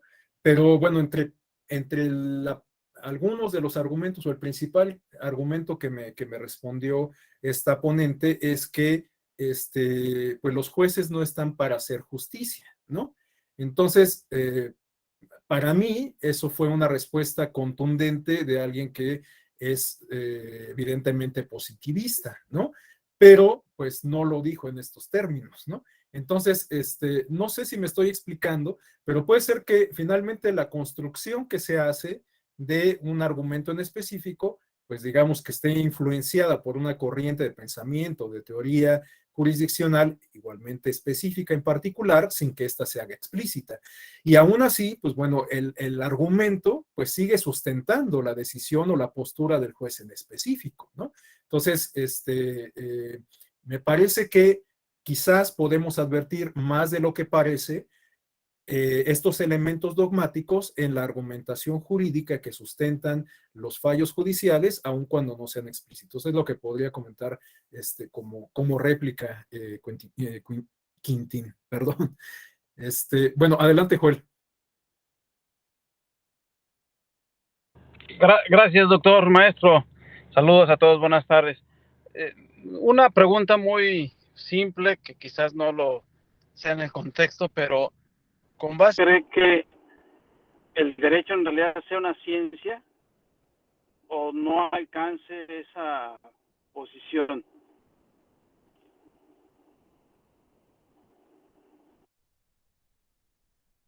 Bueno, este es un debate de mucho tiempo, ¿no?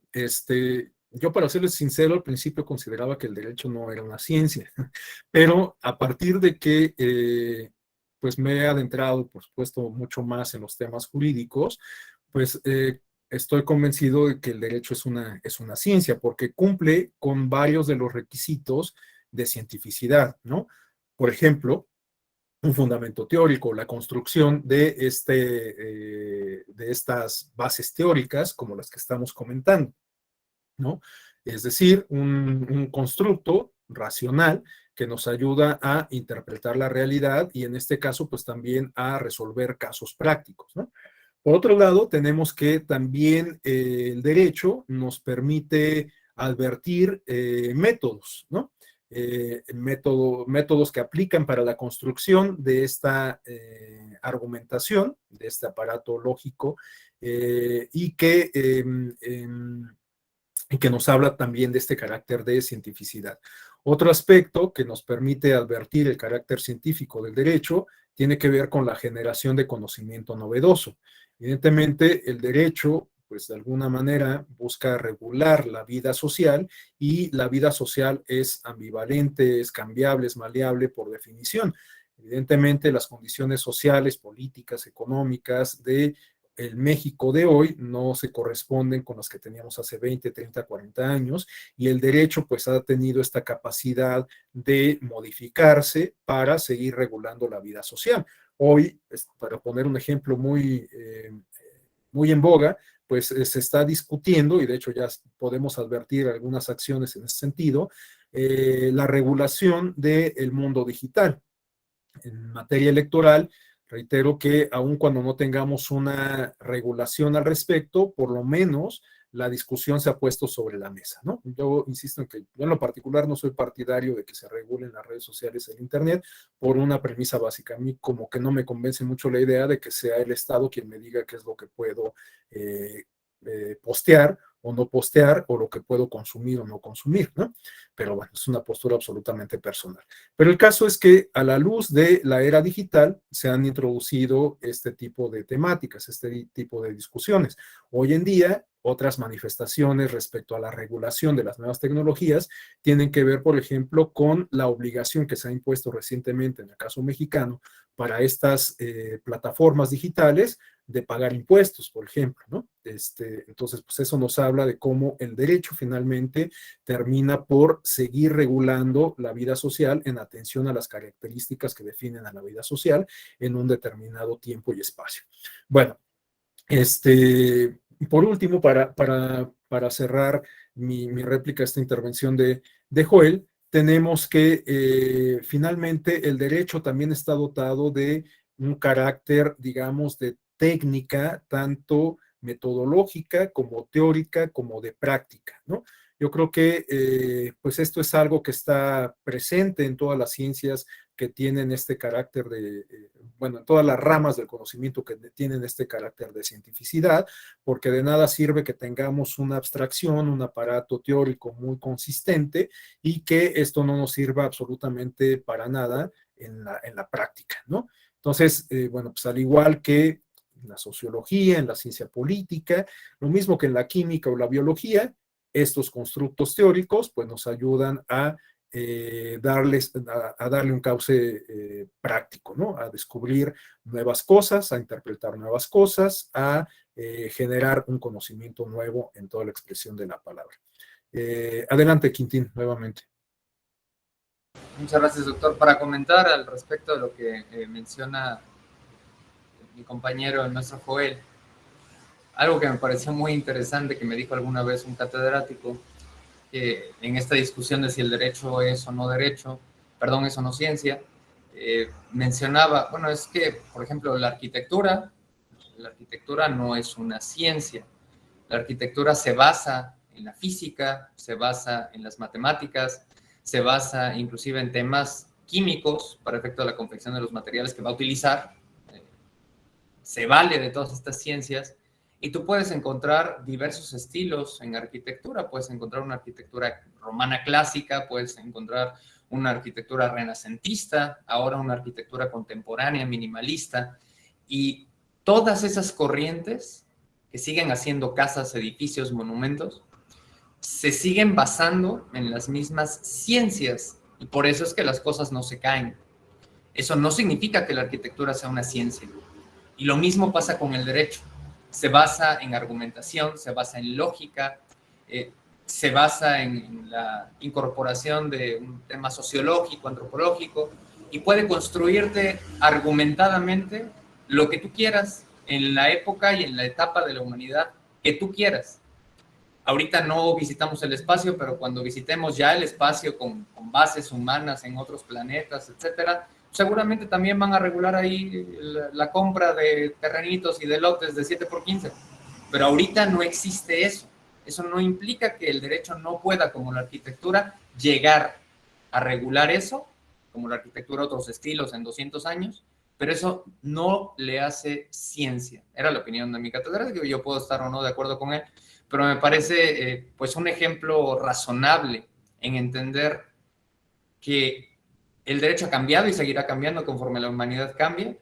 Eso no hace que no se valga de otras ciencias, pero no necesariamente le hace a sí mismo, por su suficiencia, por argumento de suficiencia, una ciencia en sí. Es cuanto, muchas gracias. Gracias, Quintín.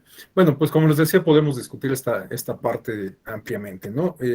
Hay posturas a favor de considerar el derecho una ciencia, hay quienes no. Yo en lo particular reitero que me parece que sí constituye una ciencia, aunque pues el derecho se puede ramificar en muchas vertientes, ¿no? Creo que a diferencia del ejemplo que puso Quintín con la arquitectura, en el derecho podemos advertir que se construye el conocimiento jurídico en el derecho y al mismo tiempo se aplica en el derecho ese conocimiento jurídico en términos teóricos. En el caso de la arquitectura o la medicina, digamos que se ponen en práctica los conocimientos, los avances, los descubrimientos que se generan en otras ciencias. En ese sentido, podríamos considerar a la arquitectura y a la medicina como disciplinas dotadas de un carácter más técnico que teórico o científico, ¿no? En el caso del derecho me parece que, reitero, pues existen, digamos, las dos vertientes. Esta vertiente que nos permite construir ciencia, nos permite construir conocimiento nuevo y que nos permite darle cauce a través de la técnica jurídica, ¿no? Porque, pues bueno, los abogados postulantes, algunos por supuesto, no todos, pero muchos abogados postulantes están más comprometidos con esta parte técnica del derecho versus la parte, digamos, teórica o científica. Pero pues en el Instituto de Investigaciones Jurídicas se da justamente el fenómeno inverso, ¿no? Los abogados que ahí laboran, pues contribuyen a desarrollar este aspecto, digamos, de cientificidad, aunque pues no litiguen, ¿no? En la práctica. Adelante, Joel. Gracias, maestro, compañeros. Perdón que abusemos tanto del uso de la voz aquí, sus servicios de Quintín, pero bueno, me parece que el caso da para mucho, como usted lo comenta, y no tengo yo la duda que se trata de una ciencia. Por ahí algún profesor me pasó lo mismo que a Quintín, apostando que no lo era. Sin embargo, pues yo creo que más allá de eso, el ser humano tiende a definir situaciones, hechos, acontecimientos, objetos, para su convivencia y su pronta identificación. Es decir, decimos, esto es un control, esto es una casa, esto es un teléfono, etcétera. Entonces, hemos estado construyendo ideas, hemos estado generando juicios de valor. Podremos estar o no de acuerdo, y en la creación de una teoría, pues tenemos que llegar finalmente a reconocer que debe ser consecuencia de identificarlo como una ciencia al derecho. Y como tal, pues entonces nos enfrentamos ya a la parte dialéctica de identificar una premisa, una forma, una epistemología, un argumento que permite o no obtener un juicio intentando concretarlo al caso que nos ocupa en materia electoral, podría servir para echar abajo una elección, para ganar una candidatura, para controvertir cualquier tema que pudiera vincularse con los derechos políticos o del ciudadano. Sin embargo, pues sí crea mucha confusión en ese avatar de llegar a una conclusión, a una idea novedosa o alguna idea en común. Es complejo y es donde a veces nos encontramos como ayer platicábamos con el doctor Raúl, en el sentido de identificarnos con alguna metateoría o no, o apartarnos de ella con la finalidad de entender que entonces existen un sinnúmero de ideas que podríamos estar o no de acuerdo, y no por eso se nos debe de tachar de falsos o de verdaderos en ciertos argumentos. Muchas gracias por la clase, muy interesante, y pues es todo. Muy amable, buena tarde. No, al contrario, muchas gracias por el aporte, Juan. Bueno, pues vamos a continuar porque ya nos quedan 20 minutos. Entonces, bueno, vamos a continuar con esta segunda parte que se refiere ya a la ponderación.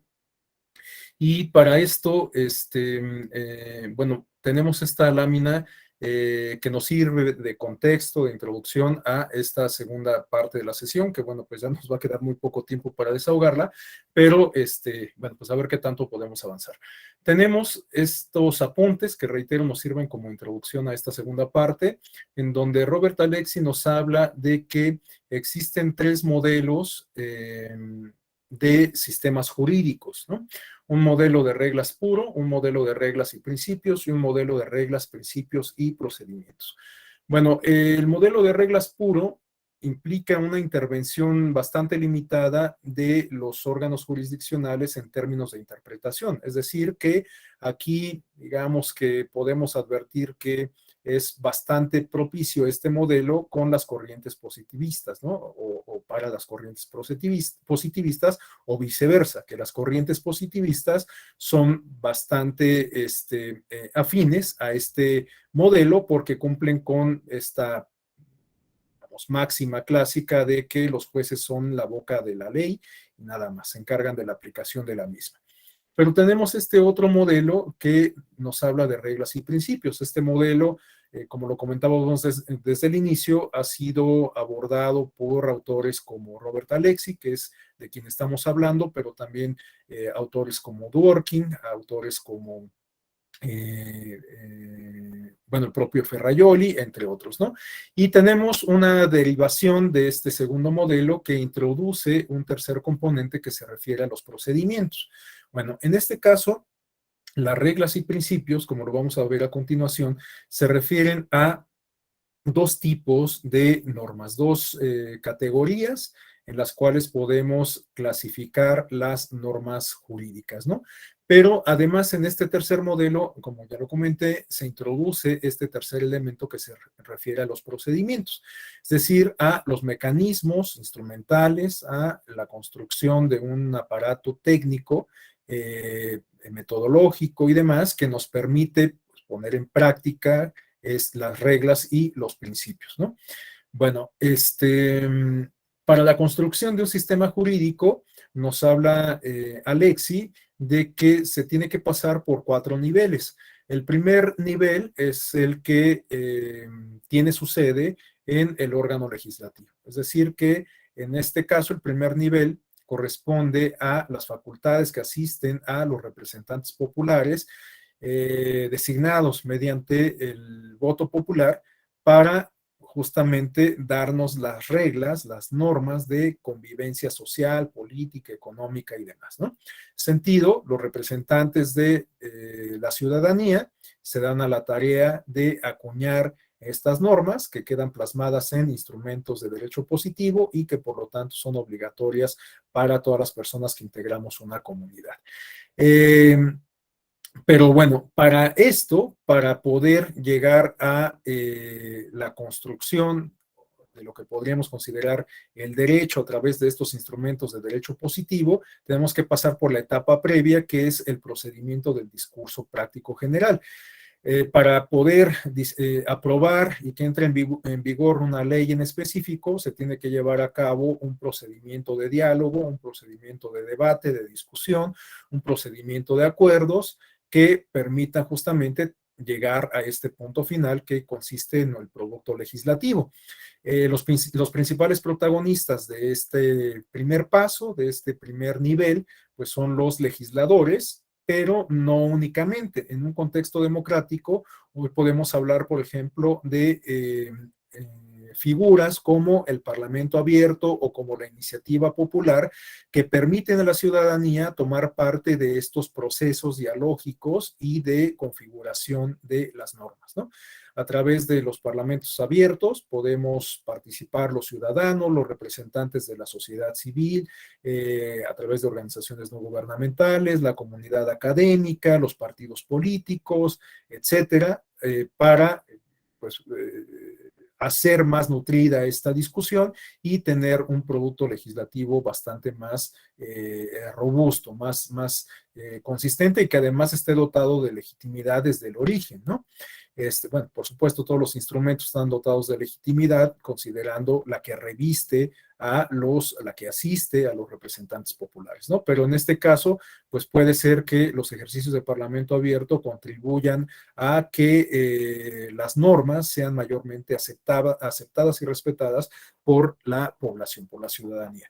Entonces, bueno, ese es el primer paso. El segundo paso consiste propiamente ya en la creación del derecho, en la entrada en vigor de las leyes, y el tercer paso, el tercer nivel, consiste en el discurso jurídico, es decir, en la interpretación que de las leyes hacen los órganos facultados para ello, los órganos jurisdiccionales, ¿no? Bueno, la interpretación y la aplicación, porque ya quedamos que las posturas más positivistas, más tradicionales, pues bueno, los jueces, las juezas sirven como la boca de la ley y nada más se encargan de la aplicación de las leyes, recurren mucho a la literalidad de las mismas y pocas veces incursionan en estos ejercicios de interpretación.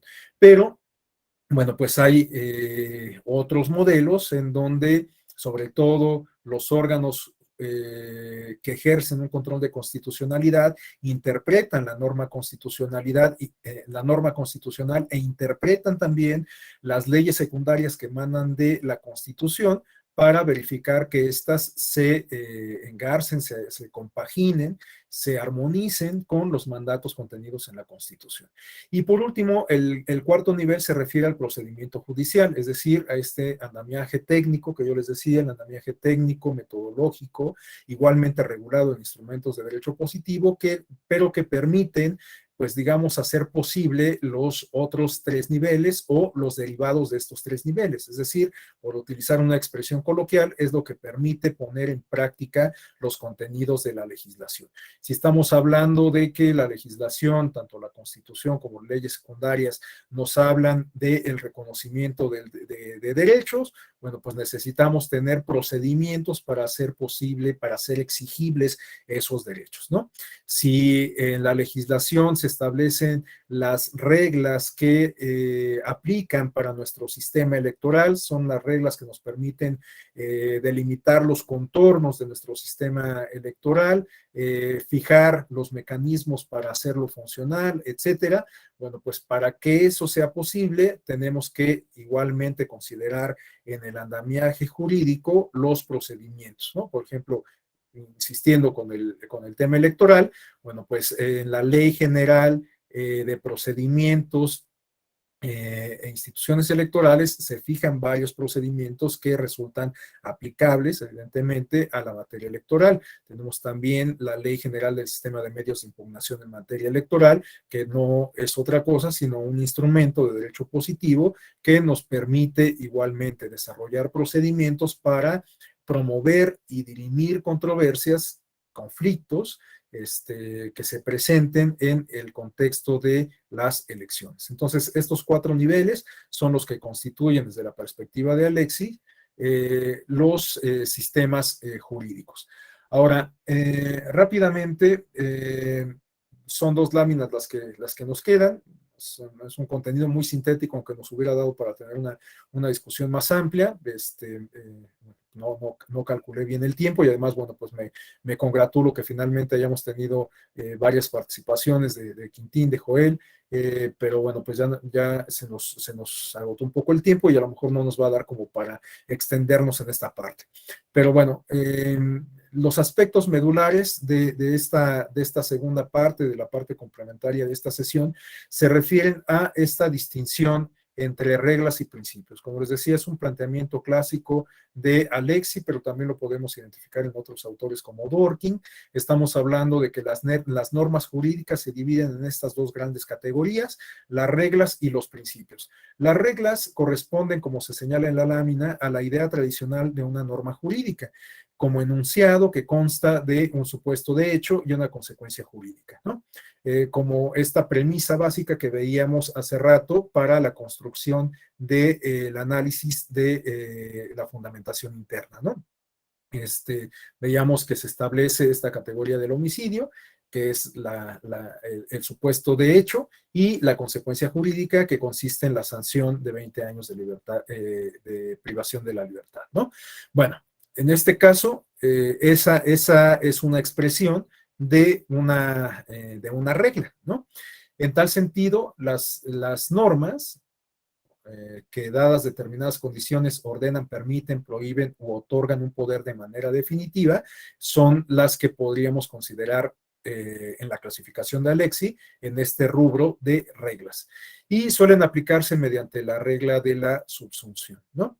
Y por otro lado tenemos los principios. Los principios, nos dice Alexi, son normas que ordenan que algo debe hacerse en la mayor medida fáctica y jurídicamente posible. En otros términos, podemos entender los principios como mandatos de optimización, que en tal sentido están caracterizados por el hecho de que pueden ser cumplidos en diferente grado y que la medida de su cumplimiento no solo depende de las posibilidades de hecho, sino también de las jurídicas. Esta parte es clave para entender justamente el concepto de los principios. En el caso de las reglas, pues bueno, estas digamos que tienen una connotación dual, ¿no? Que resulta contrastante, es decir, las reglas se aplican o no se aplican, tan sencillo como eso, ¿no? En el caso de los principios, estos se aplican, pero el grado de cumplimiento de estos puede ser variable. Y esto es porque el concepto de principio puede ser un tanto flexible, a pesar de que el concepto en sí mismo constituye un pilar del andamiaje del sistema jurídico. Pensemos esto en términos de la materia electoral. Los principios básicos que rigen el sistema electoral son, en primer término, el de equidad en la contienda. De hecho, si revisamos todo el andamiaje jurídico en materia electoral, nos vamos a dar cuenta de que la mayoría de los contenidos están enfocados en hacer prevalecer este principio, el de equidad en la contienda. Todas las reglas que aplican a nuestro modelo de comunicación política tienen que ver con preservar el principio de equidad en la contienda. Entonces, este principio es la punta del compás de nuestro sistema electoral. Pero también tenemos otros principios que, aun cuando no sean exclusivos de la materia electoral, pues tienen una observancia, tienen una aplicación bastante interesante, bastante fuerte, si se me permite la expresión, en la materia electoral, como puede ser el principio de paridad, ¿no? El principio de paridad, sabemos que pues se ha incorporado la Constitución como una medida transversal, es decir, está incorporado en muchos elementos, en muchos contenidos de la Constitución, con el propósito de garantizar la participación y la presencia efectiva de las mujeres en la vida pública y también en la vida privada, pero fundamentalmente en la vida pública, ¿no? Entonces, bueno, tenemos el principio de paridad, tenemos también en la materia electoral que resulta aplicable el principio de laicidad. De hecho, pues tenemos algunos ejemplos, seguramente mañana revisarán con el maestro Darío algunos de ellos, que algunas elecciones han sido anuladas porque se trastoca este principio de laicidad, se quebranta esta separación entre la Iglesia y el Estado, ¿no? Entonces, bueno, estos principios rigen no solo nuestro sistema jurídico, sino también en buena medida nuestro sistema político, ¿no?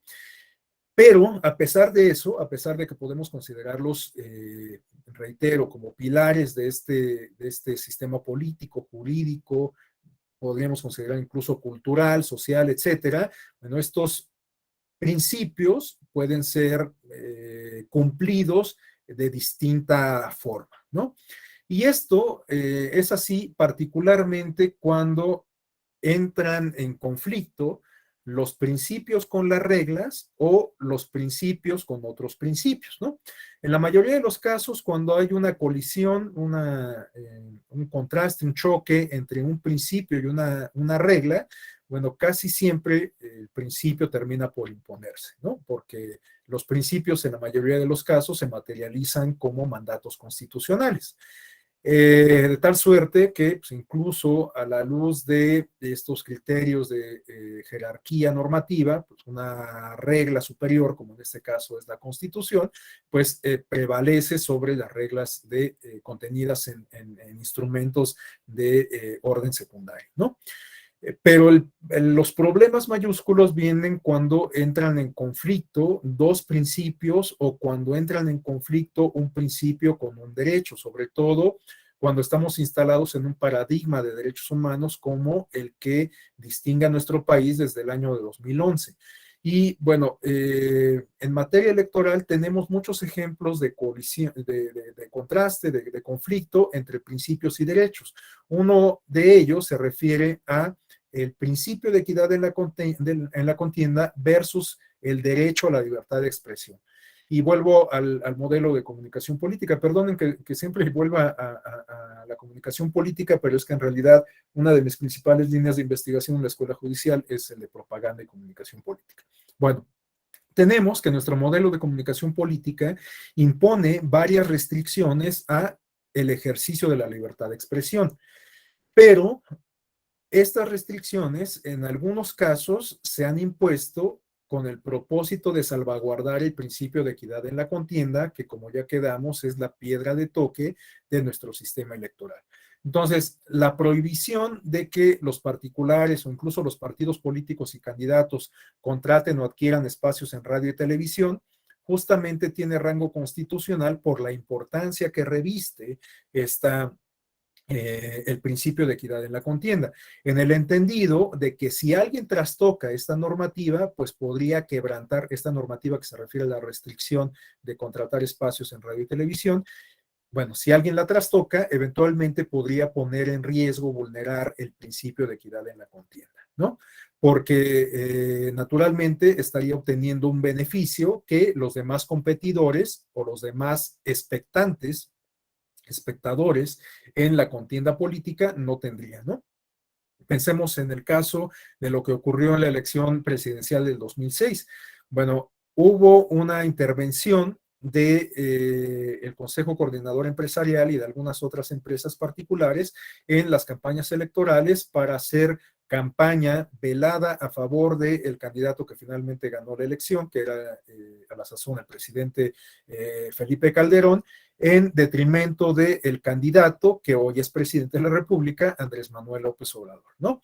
Bueno, en ese caso tenemos que, como no estaba todavía contenida esta prohibición en nuestra Constitución, pudo participar el grupo o el sector empresarial en la contienda político-electoral.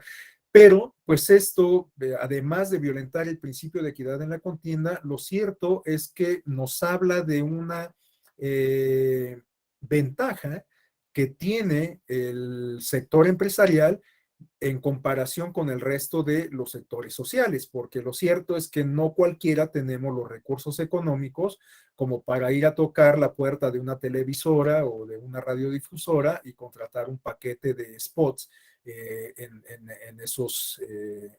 con esas compañías, ¿no? Bueno, ahora está prohibido, pero en ese entonces no estaba prohibido, y aún cuando no estuviese prohibido, pues no es que cualquiera de nosotros pudiera ir a contratar un paquete de esta naturaleza.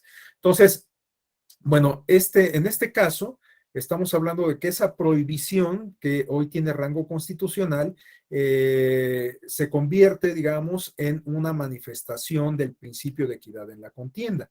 En tal sentido, considerando esto que he comentado insistentemente, que el principio de equidad es la punta del compás de nuestro sistema electoral, bueno, pues es válido que se establezcan restricciones a el derecho a la libertad de expresión para hacer prevalecer ese principio de equidad en la contienda, ¿no?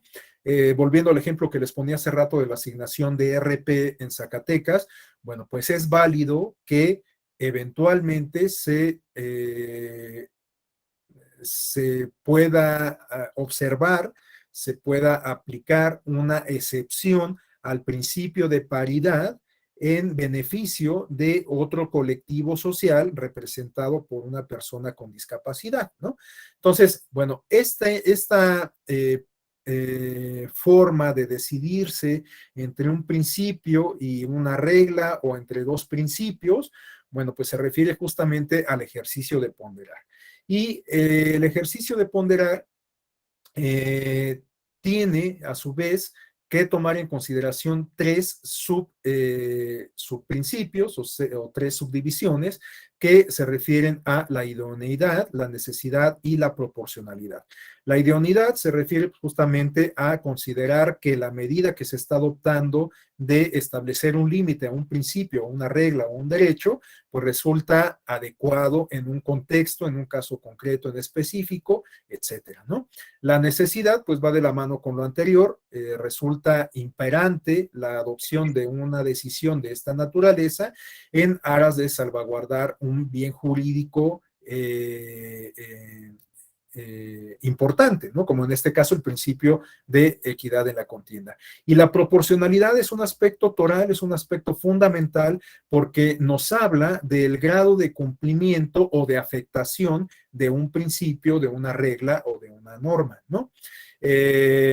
Este principio o este subprincipio de proporcionalidad tiene que ver con una otra expresión que se refiere a la menor intervención de parte de las autoridades judiciales, ¿no? Entonces, en este sentido, si en determinado momento se busca restringir un principio o disminuir un principio o restringir un derecho, pues estos límites o estos acotamientos tienen que ser proporcionales, tienen que ser racionales, justamente, y naturalmente todo este ejercicio de ponderación, todo este ejercicio de contraste, todo este aparato de racionalidad, pues tiene que estar dotado de un ejercicio dialógico, de un ejercicio de construcción de argumentos en donde se pongan en práctica, entre otras cuestiones, las premisas que hemos revisado hasta esta parte, ¿no? Bueno, ya estamos prácticamente sobre el tiempo, de hecho ya nos pasamos un par de minutos. Bueno, no me extiendo de más considerando que mañana van a revisar o van a continuar con este mismo tema, aunque ya aterrizadas varias de estas premisas a casos concretos. Entonces, bueno, pues ya no me detengo demasiado en ello. De cualquier forma, pues yo estoy a sus órdenes por si alguien desea plantear alguna inquietud, algún comentario, si tienen alguna solicitud que hacerme, pues con todo gusto estoy a la orden en el correo electrónico rafael.caballero@te.gov.mx. Y bueno, pues hasta aquí dejaría yo la exposición. Les reitero mi agradecimiento por estos minutos que me dedicaron en esta tarde de martes y seguramente nos encontraremos en otra actividad académica. Hasta entonces me despido, les deseo muy buena tarde y muchas gracias de nuevo.